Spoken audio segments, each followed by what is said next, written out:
I have got a problem. Or maybe we'll call it an inconvenience. That sounds a little bit better.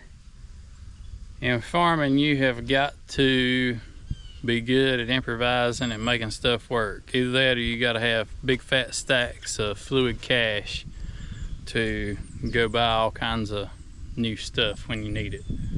And I do not have that, so I've got to solve a problem here this morning. So this set of disc filters, if you recall, if you've been watching me long, you know that I've not had this in operation very long and it has already quit. Talked to Rainflow this morning and they're telling me that they're pretty sure that it's a computer issue because it keeps telling me the batteries are dead. I'm on my third set of brand new batteries, and this is all it will do, is give me the dead battery symbol. So this is out of commission. Fortunately, I have another way of filtering water. Unfortunately, it is not hooked up to my good pump, my big pump. I've got the little Predator over there, but that is not going to pump enough water to water this field of strawberries at the rate that I need to water it. It'll get the water there to get the job done, but it's not going to pressurize the lines like I need it to. It struggles just to get the water up there for this size acreage. If I was watering a little quarter-acre plot or something, it'd be fine. I need a big pump. Well, I am going to rig up something. I'm going to take this piece of flex loose between the pump and the filters and run it over here to these manual sand filters and then go from there up the line. It's gonna be a conglomeration, but we're gonna see if we can make it work. After you've been farming a while, you accumulate a bunch of junk.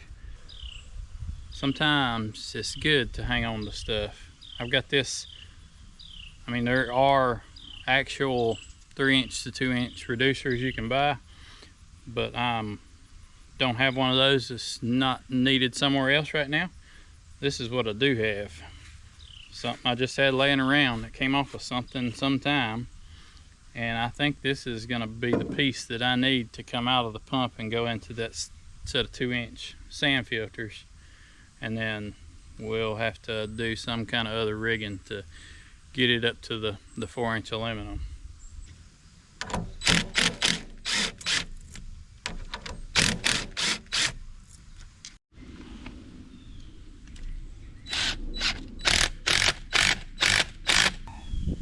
This ain't ideal. There's a lot of different better ways of doing this, other ways I could, but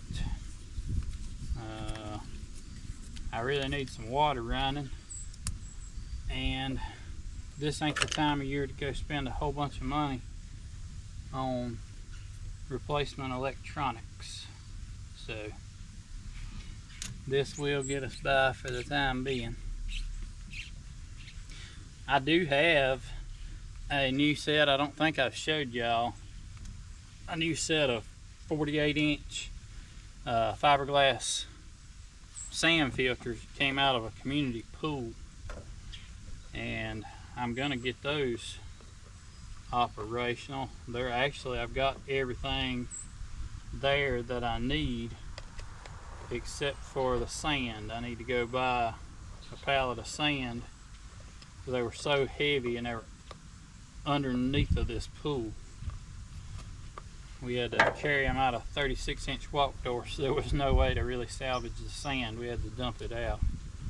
But I've got that set of 4 48-inch sand filters with the backflush valves.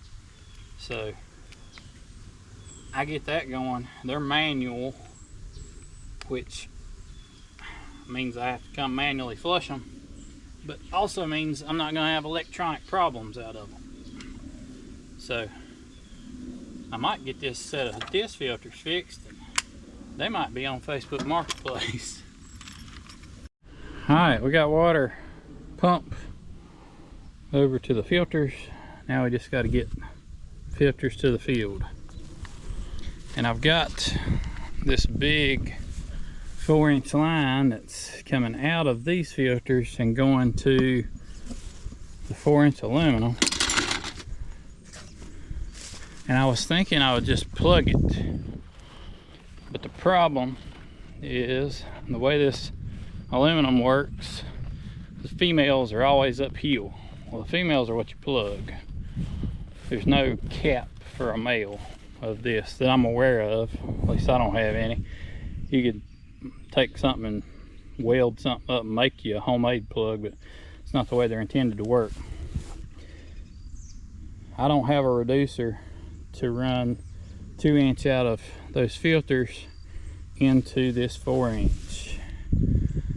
But what I do have is this 2-inch that tees in up here. So what I'm thinking is I'll take this and connect it into the filters and just leave this 4-inch connected to these disc filters and shut this butterfly valve right here. I don't see any reason that shouldn't work. All right, well, we're hooked. Now if this big pump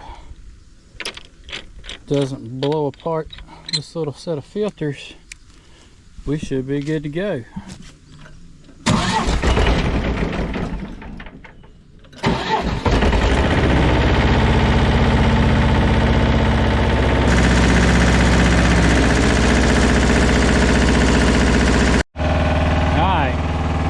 I got 50 pounds of output on my little sand filters here. Let's go up to the field and see how everything's looking up there.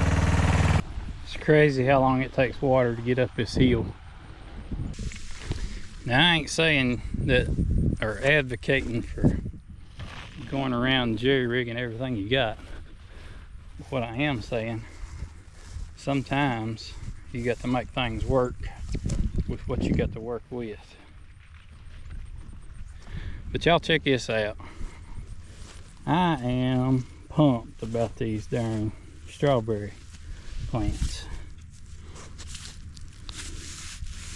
These are the cutoffs, and they are getting it. I think we're gonna have one heck of a crop out of these things. And this may be a little bit of a misleading year, I don't know, we'll see. Because it's the 7th day of November and it is borderline hot, 75 degrees and kind of humid, which makes it feel even warmer. But if we were gonna have a year that we had to plant strawberries a month late, looks like this was the year to do it. Oh yeah, we got great water pressure. I can tell by putting my foot on this manifold here.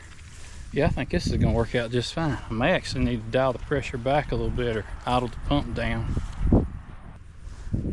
Typically try to spray my cover crop in between these rows, try to terminate it sometime in February or March. But if this weather holds like it is, stays like this for a while, I'm gonna have to do something sooner, because you get to have a problem. I really don't want to kill this cover crop yet, because I want it to be here green, growing, holding all my dirt down. The problem that you run into is when the cover crop starts getting over top of the strawberry plants, it shades them out and it will really stun them a lot. So, and we're almost there. So thinking I might have to kill it here pretty soon. And I don't know, I've got a fertilizer distributor for the back of my tractor, a two hopper fertilizer distributor. I've been considering coming through and terminating this and fixing some kind of a spreader mechanism to go on the bottom. If I can get that fertilizer distributor dialed down enough to spread seed and go down up and down every other row, dribbling seed behind the tractor tires. Keep it off the bed and out of the strawberry holes, but basically kill this cover crop and plant a new one. I don't know. What y'all think? Got any ideas? So today was kind of a bittersweet day for me.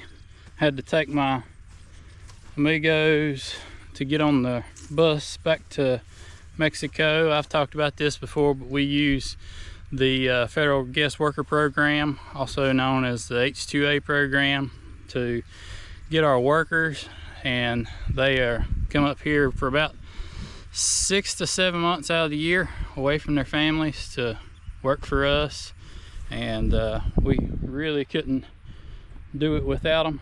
But I took them to catch a bus this morning, so by the time this video comes out, they will be back in Mexico with their families. So hasta el próximo año, amigos. Y'all, I'm telling you, this stuff right here is the secret sauce. And I ain't sponsored by Miller. I wish I was. That'd be pretty cool. But if you want to get a crop off to a fantastic start, this right here puts some pep in its step.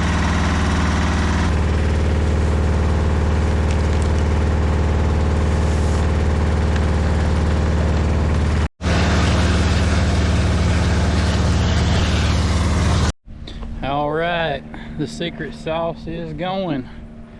Now I just got to babysit it, get it all ran. I appreciate y'all watching, and I will see you next time. If you got any questions, drop them in the comments, and hit that like button if you enjoyed this video. See you next time.